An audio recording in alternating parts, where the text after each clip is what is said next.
mga pinanggan ako mga kigsunan malipayon nga pagpakiguban kaninyo karon ning laing yugto na sab ning atong tulumanon tingog sa paglaom special edition na magatagi kini sa pulong sa Dios kanahan ay kini pinagi sa Sabbath School quarterly lesson na naplaster kini pinagi sa Sabbath School Department of Digital Conference of the Seventh-day Adventist. Okay mga pinanggan ako mga kigsunan atong suhito nga pagadugukan karon that you fear God for naught. Nahadlok ba lang ang Diyos? Nahadlok ba lang si Job sa Diyos? Sa walay pulos? Sa walay katarungan? So, unsa ba? For nothing?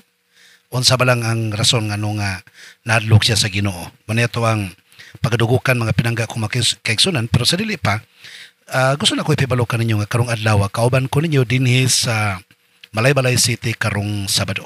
Okay? Karong adlaw mga pinangga ko mga kaigsunan. Biyernes pa sa gabi, kagabi nag-uban na ta diri o karong gabi na sa Biyernes sa adlaw ipapulay hangtod Sabado magkuyog ta ninyo dinhi sa Barangay 9 Chim, Malaybalay City, Bukidnon. Alang sa 8th Thanksgiving anniversary nga paghimuon nato dinhi sa Malaybalay City. Okay, ang tema mga kaigsunan, pain is gain. Ang mga kasakit maoy ganansya. Manata pagadugukan karong adlaw sa adlawng igpapawlay. So, see you here mga kapamilya, usbon ko din sa Barangay 9 Gym, Malaybalay City. Ang tunay na magkapamilya ay walang iwanan. Okay, padayon ta mga pinangga ko mga kaigsunan, usbon ko ang suwito nato, doth Job fear God for naught? Si Job nahadlok ba lang sa Ginoo sa walay pulos o for nothing? Mga pinangga ko mga kaigsunan, ato nang pataliwadan kini ko sa kapag-ampo, mag-ampo ta. Dalaygon ubalaan na mga Diyos nga ikaw sa mga langit. Daghang salamat Ginoo sa mga panalangin sa pagpakiguban mo kanamo. Dalaygon ikaw pagpakaon sa kung sa imong pag-atiman sa tanan nga mga panginhanglan sa mga tao. Salamat nga wala nimo sila paghikabsi o kaming tanan imong giamuma. Pusa takos ka pagadaygon o pagasimbahon matag adlawng igpapahulay. Ginoong Diyos kami nangamuyo nga ikaw magapanalangin sa tanang mga naminaw karon. Kaalam nga langit nun, ihatag mo kanila para masabtan ng imong pulong. Ang mga nagmasakiton, ayuhon mo sa bunta sila, imo silang panalanginan o tambalan mo sila Ginoo. Ang mga sponsors o mga donors, ikaw magapanalangin po unta sa kanilang tanan. O kanamong tanan, tanang kapamilya o tanan mo mga katawhan, nag-aalagad kanimo, nagapahulay sa alang ipapahulay. Sa imong mga workers sa organized church, sa Seventh-day Adventist Church Worldwide, imong panalanginan, mga pastors, mga laymen, imong bendisyonan Ginoo. O kaming tanan imuhang bugkuson usa kagugma og pagtuo, nga nigbalik nimo walay mahabilin. Kaming tanan magkinitaan sa gingarian sa mga langit. Kining tanan amahan ang magitugyan kanimo ginauman nga madawat, pinaagi sa ngalan ni Hesukristo nga among maluluwas. Amen. Okay mga pinangga ko mga kaigsunan, so I have told you nga so ito nga pagadugukan karon mao kining gitawag og doth Job fear God for naught? Lesson number 3 kini. So, ang Dios lang, si Hoba nag-alagad sa Ginoo or nahadlok siya sa Ginoo tungod lang sa walay pulos. Ang atong bersikulong sa guluhon, makita nato kini siya sa Job chapter 2 verse 10. Nagkanayon mga pinangga ko mga kaigsunan, but he said to her, you speak as one of the foolish women speaks. Shall we indeed accept good from God? And shall we not accept adversity? In all this, Job did not sin with his lips. Matud pa niya mga kaigsunan, kinaniyang asawa nga nagsulti kag kauban sa usa sa mga babaeng buang. Mudawat ba lang di ita og maayo gikan sa Dios o di ta mudawat og mga kasakit? Niining mga butanga mga pinangga ko mga kaigsunan, wala makasala si Job. Actually, for your information, mga pinangga ko mga kaigsuunan, nga ang chapters 1 and 2 of the book of Job tell how Satan accused God of being biased with Job and how Job responded to the problems that the devil brought to his life. So ato makit-an karon diri tibuok semana nga atong gitun-an mga kaigsuunan. Ang yawa nag-atake batok ka sa Dios, pinaagi kang Job. Okay? O giunsa po ni Job pagdepensa ang iyang pagtuo nga dili maguba ngadto sa atong Ginoo. Duha ka attack mga kaigsoon, duha ka attacks ang gihimo ni Satanas batok kang batok sa Dios pinaagi kang Job. Okay? So, dinhi mga pinangga ko mga kaigsunan, atong tutukan karon si Job bilang servant, bilang ulipon mga pinangga ko mga kaigsunan. So nakafocus kini especially mga kaigsunan sa mga akusasyon, aligasyon ni Satanas batok kang Job, but actually ang iyang gidirekta pag-atake dili si Job. Ang Diyos mga kaigsunan, pero damay si Job. Muna itong bantayan mga pinangga ko mga kaigsuunang naminaw. Okay, now,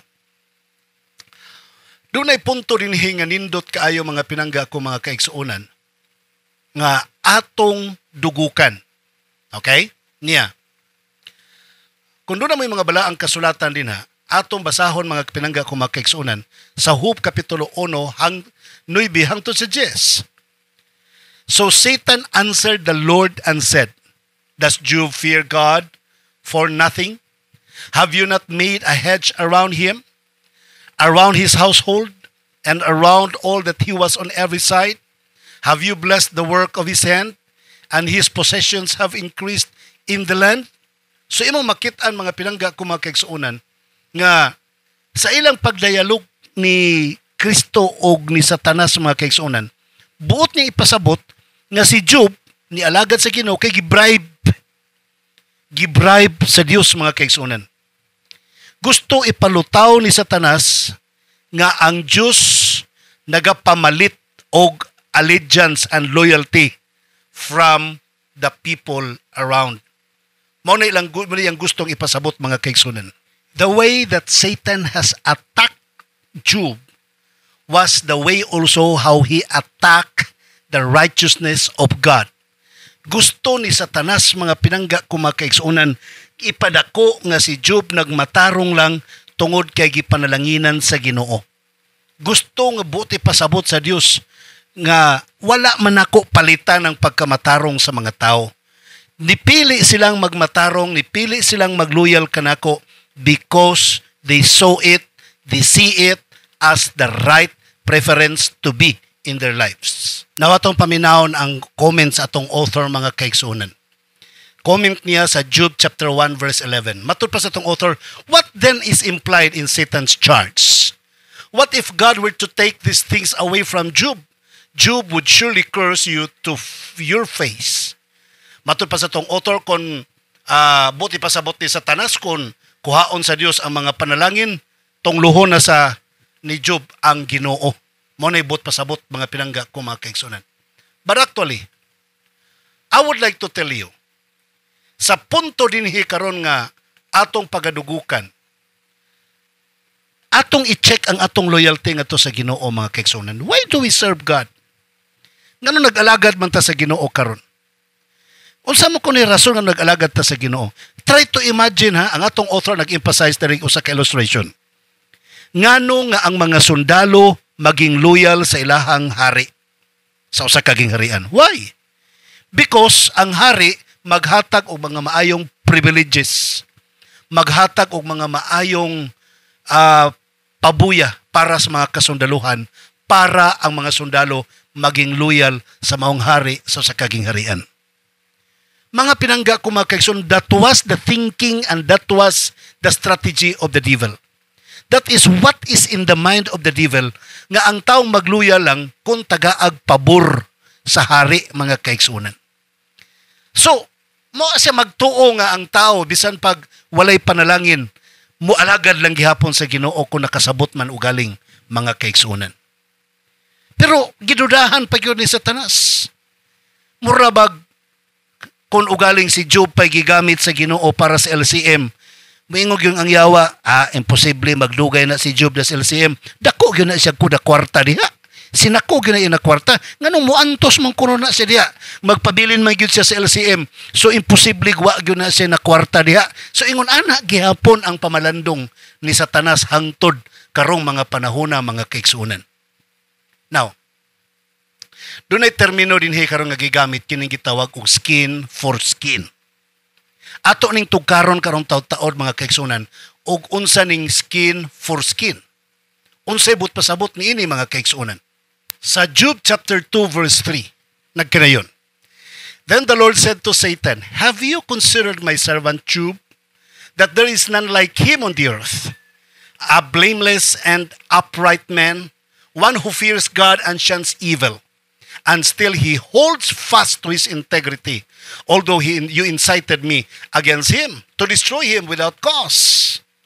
Matod pa ni Ginoong Hesus, mga pinangga kong makiksunan, nakita ba ni mo si Job nga ako ang ulipon? Bisan pag imo ng gisulayan, ay ang mga anak nga matay, ang mga bahandi nga wagtang na, pero nagpabilin gihapon siyang blameless and upright.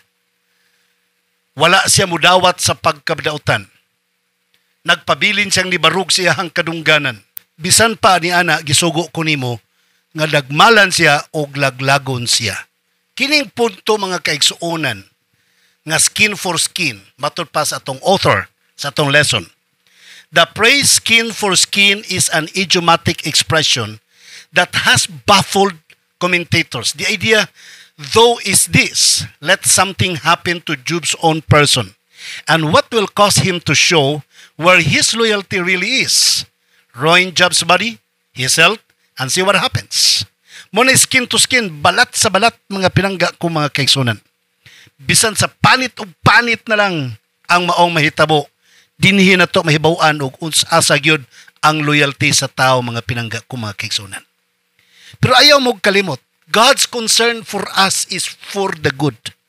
Wala siya concern for the bad. Ang Diyos, ang iyang tuyo kanato mao ang paghigugma, mga kaigsunan. Gusto sa Diyos nga ang tao maluwas gikan sa kamot ni Satanas. Pero ang pagpili naa sa atong mga kamot, mga kaigsunan. Naa sa atong pagbati. Naa sa atong kasing-kasing og salabutan. Ang kaluwasan gihimo ni Kristo, pero maging epektibo ang kaluwasan kung ato siyang pilion. Ni ining kalibutang masakiton, mga kaigsunan. Nga bisan pag kining kalibutan na daghang kalisdanan, but if we chose to be Him, we can face Him o mapadayo nato ang maong pagpangalagad ngadto kaniya. Sa Job chapter 2 verses 4 and 5, so Satan answered the Lord and said, skin for skin, yes, all that a man has, he will give for his life. But stretch out your hand now and touch his bone and his flesh, and he will surely curse you to your face. Una-huna ni ginan siya ni Satanas, sulay, hitanduga yang bukog yang unod. Di ba tungluhon ka niya? Muni ang challenge si Satanas, ha? Skin for skin. Tanduga yang unod o bukog. Di ba tungluhon ka na ni Job? Mga pinangga ko, mga kaigsunan, alang sabi mong kasayuran. Dinhin na sukod og asagyod taman ang pagbati ni Job, mga pinangga ko, mga naminaw. Dinhin nagsugod ang tanan nga nahibaw-an og asagyod. Kabalo mo, ang trials, mga kaigsunan, cannot make you a good servant of God. But trials can determine your being good servant of God. Ang mga pagsulay, mga kaigsunan, dili makapahimo nimong tarong nga ulipon ni Ginoong Hesus. Apan ang mga pagsulay, maoy mohimo nimong mailhan ka, masayran ka, nga ikaw usa ka tarong nga nagaalagad sa atong Ginoo. Unsa may punto dinhi karon, mga pinangga ko, mga kaigsuonan, nga atong pagadugukan karon. Human si Satanas sa una niyang attack ngadto kang Job, pinaagi sa pagbalita ng iyang mga anak na nga disgrasya na, dunay mga kalamidad nga nitabo, ang iyang mga property na nga hurot na, iyang mga baka tanan. Mao to'y primerong attack, mga kaigsuonan, nga miabot kaniya. Pero unsa iyang response, mga kaigsuonan? Ang atong pag-isgutan karon is, blessed be the name of the Lord. Ganong nakaingon niya na, mga kaigsuonan? Atong paminawon o atong subayon sa Job chapter 1 verses 20 to 22. Then Job arose, tore his robe, and shaved his head, and he fell to the ground and worshipped. And he said, naked I came from the mother's womb, and naked shall I return there. The Lord gave, and the Lord has taken away. Blessed be the name of the Lord. In all this, Job did not sin nor charge God with wrong. So sa diyang nahitabo to mga pinangga kong mga naminaw, naunsa man nga si Job, imbis yang tungluhon ang Ginoo, nitindog man hinuog, kagis na iyang buhok, unya nagsulob siyag sako, unya di ubog siya sa abog, o gidayeg niyang Ginoo. Giingnan niya nga, wala ko'y nabitbit paggawas na kuning kalibutana, buhawa po kung wala po ko'y madala. Dalaygon, bulahan ang ngalan sa akong Ginoo. So, pinaagi nining ang komentaryo sa ato ang Biblia nagsulti nga sa kinatibukan wala makasala si Job mga higala batok sa atong Ginoo. Sa Isday Bible Commentary Volume 3 page 500 matod pa. Central to God's government, a government based on love, is freedom of choice. God wants us to serve Him because we love Him, not because we are forced to serve Him. Satan insinuated that Job served God from selfish motives. He attempted to deny that the true religion springs from love and intelligent appreciations of God's character. The true worshippers love religion of its own sake, not for reward. That they serve God because such service is right in itself, and not merely because heaven is full of glory, and that they love God because He is worthy of their affection and confidence, and not merely because He blesses them. Isday Bible Commentary Volume 3 page 500.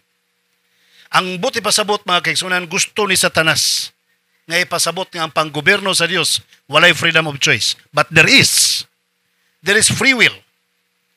Papilion ka mga kaigsunan. Si Satanas lang gusto niyang ilimod. Gusto niyang isuksok sa utok ni Job o sa tanang katawhan karon.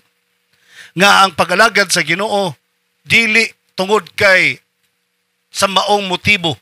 Nga ang tinud-anay nga relihiyon puno sa gugma, puno sa kaalam sa pag-appreciate sa iyang kinaiya. Gidinay ni Satanas ang tinud-anay nga mag-worship tungod sa gugma, dili tungod sa kaugalingon nga ambisyon sa pagdawat og gasa. Gidinay ni Satanas mga kaigsunan nga ang pagserbisyo nato sa Dios tungod kay tama nga magserbisyo kita kaniya. Gidinay ni Satanas mga kaigsunan nga ang pagserbisyo sa Dios ang ayan nato pagabuhaton tungod sa atong pagsalig sa atong Dios sa iyang gugmang iyang gipakita kanato dili tungod kay nagpanalangin sa kanato. Mga pinangga ko mga kaigsunan, hunahunaa ka na ninyo pag-ayo alang sa tuang pagpamalandong karon. Okay. Si Job mga pinangga kung makiksunod si Adan, ikumparar. Sa Job chapter 1 verse 22, in all this, Job did not sin by charging with God or charging God with wrongdoing. Wa gyud makasala ni ini nga temptation. I-compare kang Adan mga kaigsunan, Adam and Eve were all furnished with all food, blessings, comfort, walay sin nga nagdagan silang mga kaunuran, wala. Pulos manindot nga kinabuhi ang lito sila, but they chose to commit sin. Mipili silang magpakasala. Whereas si Job, mga pinangga ko mga kaigsuunan, naana niya ang status of sinfulness ining kalibutana. Naana niya ang gitawag og mga propensities of sin. Ang iyang mga anak, nangamatay na, iyang mga kahayupan tanan nangawagtang na, grabe na iyang trials, grabe na iyang gutom, gikagid pagyud siya mga kaigsunan. But because he did not choose to commit sin, wala siya makasala mga kaigsunan. For your information, to become a sinner is a choice. If you don't choose to commit sin, then you cannot commit sin. But if you choose to commit sin, then you become a sinner. Mauna ang punto mga kaigsunan. Si Iba o si Adan kinipili man sila makasala, nakasala sila. Si Job kay bisan unsa na lang may tabo, wa gyud siya mopili nga makasala, wa gyud siya makasala mga kaigsunan. It is a matter of choosing. It's a matter of kinsay imuhang gipili mga pinangga kong mga kaigsunan. Now, sa atong pagpamalandong karon for your information, alang sa imong kasayuran, sa 1 Corinthians chapter 10 verse 13, there hath no temptation taken you but such as is common to man. But God is faithful, who will not suffer you to be tempted above that ye are able, but will with the temptation also make a way to escape, that ye may be able to bear it. Walay pagsulay moabot nimo nga di nimo makaya, mga kigsunan. Sa tanang mga pagsulay, ang Dios nagaandam og lutsanan. Now here comes the wife. Primero to, ang yawa ni atake, mga kigsunan, gilaglag ang iyang mga properties sa pilang mga anak. Ikaduha, ang attack ni Satanas, pinaagi sa iyang asawa. Paminawan ninyo, mga kaigsunan. Job chapter 2 verse 9. Then his wife said to him, do you still hold fast to your integrity? Curse God and die. Magpabilin ka ba sa imong kadungganan? Pagpakamatay, tong luha ang Ginoo. Unya, pagpakamatay. Ang asawa, gikapoy na, mga kaigsunan. Nibigay na siya siyang pagtuo sa Ginoo. Wa na siya ganahi siyang kahimtang, mga kaigsunan. Di na siya kagwanta magtanaw ni Job. That's why he said, do you still hold fast to your integrity? Curse God and die. Di naman ang makaya, pagpakamatay na lang. Mga pinangga ko, mga kaigsunan, ang atong author gusto niyang ipasabot. Gusto niyang ipasabot, mga kaigsunan, pinagi sa komentaryo sa Job chapter 2 verse 10, shall we indeed accept good from God? Giingnan ni Job ay ang asawa. And shall we not accept adversity? Pinaagi niya na, mga kaigsunan, wala siya giisip nga nakasala. Wa magpasabot nga si Job, mga kaigsunan, dili siya sinless siya. Nagpuyo siya sa kalibutan nga puno sa pagkamakasala. Nagkinalan siya Savior, mga kaigsunan, pero iyang gipili gyud nga dili gyud siya makasala, mga kaigsunan. O matod pa sa komentaryo sa author, that's the heart of Job's faith that learned to fully trust God and to be content in every situation. Sama kang Paul, just like Paul did centuries after him. Nga matod pa ni Paul, our faith must be based on the same premise. Today, I can do all things through Christ who strengtheneth me. Philippians 4:13. So imong makitaan, kung doon na kay trust sa Ginoo, mga kaigsunan, doon na kay pagtuo sa Ginoo, you will remain obedient even unto death. Magpabiling kang matinumanon hangtod sa kamatayon. Nga matod pa ni Job chapter 1 verse 22 and 2 verse 10, in all this Job did not sin. In all this Job did not sin with his lips. Why? Because he chose not to commit sin. Iyang gipili, mga pinangga ko, mga kaigsunan, nga dili og dili siya magpakasala. Sa Ellen G. White Selected Messages Volume 3 Section 4 Chapter 39 or Chapter 19 Paragraph 136, matod pa, mga pinangga ko, mga kaigsunan, atong basahon, Christ overcame the temptations of Satan as a man. Every man may overcome as Christ overcame. He humbled himself for us. He was tempted in all points like as we are. He redeemed Adam's disgraceful failure and fall and was conqueror, thus testifying to all the unfallen worlds and to fallen humanity that man could keep the commandments of God through the divine power granted to him of heaven. Jesus, the Son of God, humbled himself for us, endured temptation for us, overcame in our behalf to show us how we may overcome. He has thus bound up his interest with humanity by the closest ties and has given the positive assurance that we shall not be tempted above that we are able. For with the temptation, He will make a way to escape. Mga pinangga ko, mga kaigsunan, pagkanindot ani. Si Kristo giunsa niya pagbarug ang tentasyon batok kang Satanas, maupod ang atong pamaagi sa pagbarug batok kang Satanas, mga kaigsunan. Giunsa niya, nagpaubos siya para sa ato ang pagsunod kaniya. Let us also be humbled. Sa diyang gitistingan siya, gisulayan siya sa tanang pamaagi sama sa atong panahon karon. Si Adan pod, gitistingan pod, mga kaigsunan, pero mipili sa pagpakasala. Kita kung tistingan po ta karon, kitambagan ta nga mo pili ta sa dili magpakasala. Pilion na to ang pagtuman sa kabubuton sa atong Ginoo. Bisan unsay mahitabo, mga kaigsunan, let us humble ourselves. Sama kang Jesus Christ. Nagpaubos siya kagulingon diha sa tiilan sa atong manluluwas nga mao si Jesus Christ. Atong ipakita nga kaya na itong madaog kay si Kristo nagsaad, walay pagsulay nga moabot kanimo nga dili nimo marangan. Kay sa tanan nga mga pagsulay, ang Dios nagaandam kanimo og lutsanan nga imuhang maagian aron ikaw maka-iskapo. Mga pinangga ko, mga kaigsunan, Sorry kay wala gyud tay oras sa pagpakiguban pa kaniyog dugang. Ako Pablo day kaniniho karong adlaw kauban ko ninyo dinhi sa Barangay 9 Gym, Malaybalay City alang sa tuang 8th Thanksgiving anniversary sa tingog sa paglaom dinhi sa Malaybalay City. Barangay 9 Gym, Malaybalay City. So see you here, mga kapamilya, ang Ginoo magapanalangin kanimo og kanatong tanan.